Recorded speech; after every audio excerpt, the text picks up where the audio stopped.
ವಿಜಯಪುರದ ಒಂದು ಸಣ್ಣ ಹಳ್ಳಿಯಲ್ಲಿ ನಡೆಯೋದು ಕತೆ. ಹುಡುಗಿಯ ಹೆಸರು ಮಂಜುಳಾ. ಮನಸಾರ ಭಾವ, ಬಡ ಕುಟುಂಬದಿಂದ ಬಂದಳು. ಆಕೆ ಓದಿನಲ್ಲಿ ಚತುರ, ಸಹೃದಯವಂತಿ.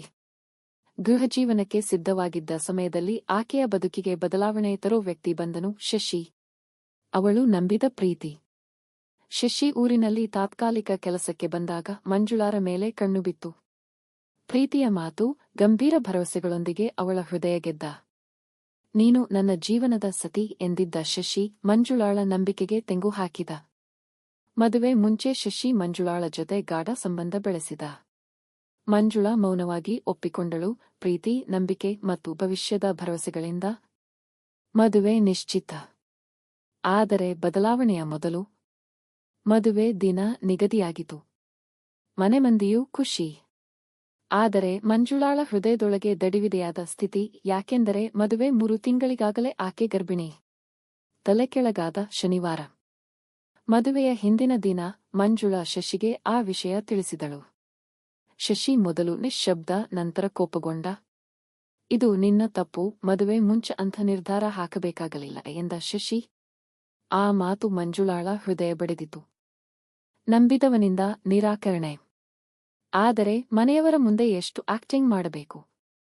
ಮದುವೆ ನಡೆಯಿತು. ಆದರೆ ಮಂಜುಳಾಳ ನಗೆಯಲ್ಲಿ ನೋವು ಹಾಸುಹೊಕ್ಕಿತ್ತು. ಮದುವೆಯ ನಂತರ ತಿಂಗಳು ಕಳೆದಾಗ ಎಲ್ಲರಿಗೂ ಗೊತ್ತಾಯಿತು, ಮಂಜುಳಾ ಗರ್ಭಿಣಿ ಆಗಿರುವುದು ಮದುವೆಗೂ ಮುಂಚೆ. ಅಪಮಾನ, ಅನುಮಾನಗಳು ಮಂಜುಳಾಳ ಬೆನ್ನು ಹತ್ತಿದವು.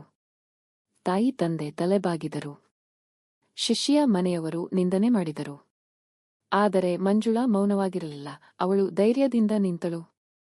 ನಾನು ಯಾರಾದರೂ ತಪ್ಪು ಮಾಡಿದ್ದರೆ ನಾನೇ ಉತ್ತರದಾಯಿ, ಆದರೆ ಪ್ರೀತಿ ಹಾಗೂ ನಂಬಿಕೆಗೆ ದಂಡನೆ ನೀಡಬೇಡಿ ಎಂದಳು. ಕೊನೆ, ನಿಜವಾದ ಶಕ್ತಿ. ತಿಂಗಳುಗಳು ಕಳೆದವು. ಮಂಜುಳಾ ಹೆಣ್ಣು ಮಗು ಹೆತ್ತಳು. ಶಶಿಯ ಮನಸ್ಸು ಬದಲಾಯಿತು.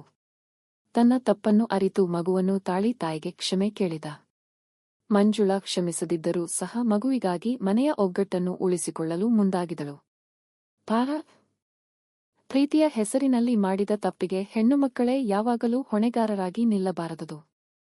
ಪ್ರೀತಿಯಲ್ಲಿ ನಂಬಿಕೆಯೂ ಜವಾಬ್ದಾರಿಯೂ ಅವಶ್ಯಕ. ಆದರೆ ಎಲ್ಲದರ ಮೀರೆ ಹೆಣ್ಣುತನದ ಶಕ್ತಿ ಮೌನದಲ್ಲೇ ಅಲ್ಲ, ಧೈರ್ಯದಲ್ಲಿ ಇದೆ.